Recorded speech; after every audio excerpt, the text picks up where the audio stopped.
19th, and I'm in my favorite club. It was called Heartbreak, and with my best friend Polly, and we're sitting on these kind of they're banquettes. They're like round, and then a table goes in the middle, and they're kind of crunched up, and then but there's a back part that you're supposed to lean against. But we were sitting up there, like with our legs crossed. Like high sailor in town. Anyway, so my dress was up to here, my shirt was down to here, and all I kept thinking was, oh my God, you're 40 and you're still so hot.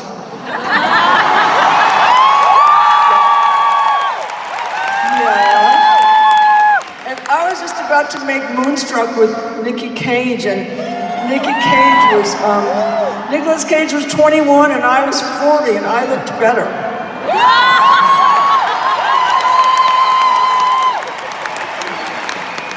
So Polly and I are just having this great time and watching everybody dance, and I even had a beer, and I don't drink, but I was feeling really grown up, whatever that means. So anyway, then I turned my head and I saw, whoa, that's the cutest guy I ever saw. So we were kind of like, we were flirting, but then nothing happened, and I got bored and I went home. And I was staying at my friend's beautiful hotel.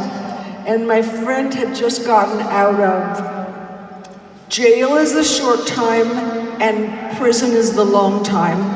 He had just gotten out of prison and for tax evasion, like you do.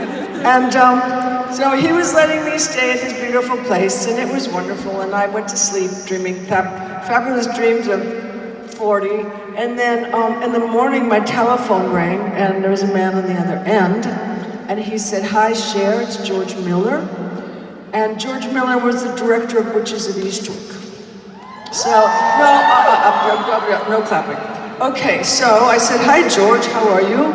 And he said, "Well, I just wanted to call and tell you that I don't want you in my movie, and Jack and I, Nicholson, we think you're not sexy and you're too old."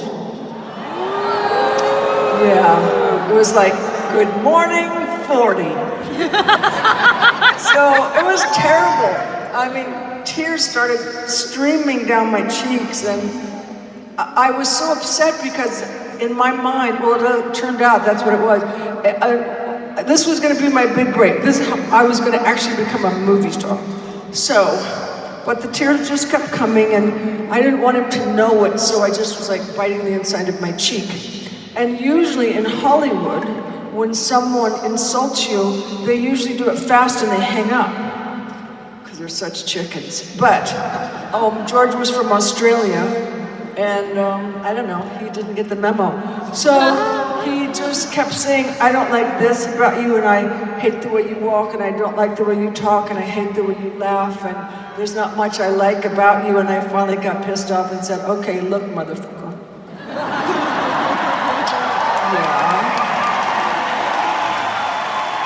I said, "You didn't find me under a rock. I was nominated for an Academy Award for Silkwood.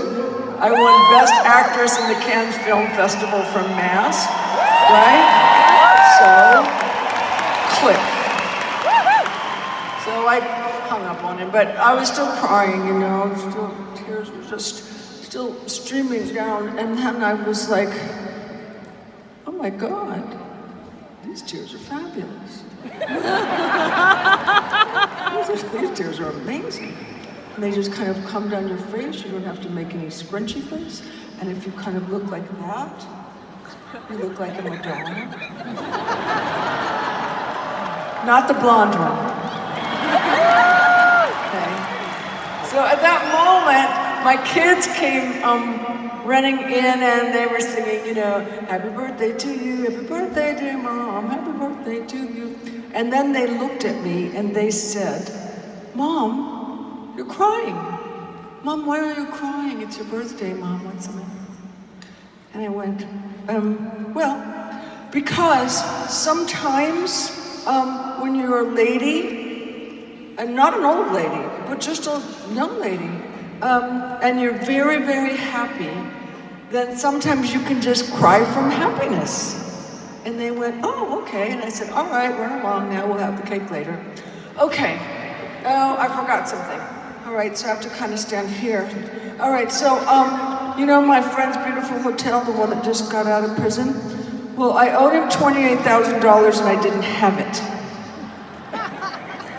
All right, I have one more thing and then I can go back to the starting place. Okay, this isn't gonna make sense, but just stay with me because, just do it. Okay, so it's gonna come out in the end, but whatever. So, there had been a man in America, he had a hit late night TV show, the biggest late night TV show. And he had been asking me to be on his show since it started, but I never wanted to. Okay. Now we can really start. Okay, so anyway, so 3 days before my birthday, and this is all true, I promise. So 3 days before my birthday, the David Letterman show calls, the producer calls and says, how would you like to spend your birthday with Dave? And I said, oh my God, I'd love to, for $28,000. You know. And so the producer said, well, we don't do that. I said, well, then neither do I. And then 20 minutes later, he called back and he went, oh, well, okay. And I was like, cha-ching. So, but while we were on the telephone, he asked me, he said, you know, Cher, come on, just out of curiosity, why haven't you ever wanted to be our show? It's the biggest late night show there is. And I said, well, because David's very smart and he's very funny, but if he gets a guest on that he doesn't think is worthy of him, he can be kind of an asshole. So the producer agreed with me and we hung up. So the night of the show, my birthday night, we were sitting, he was sitting here and he was being funny and I was being funny and he was being funny. I was being funnier.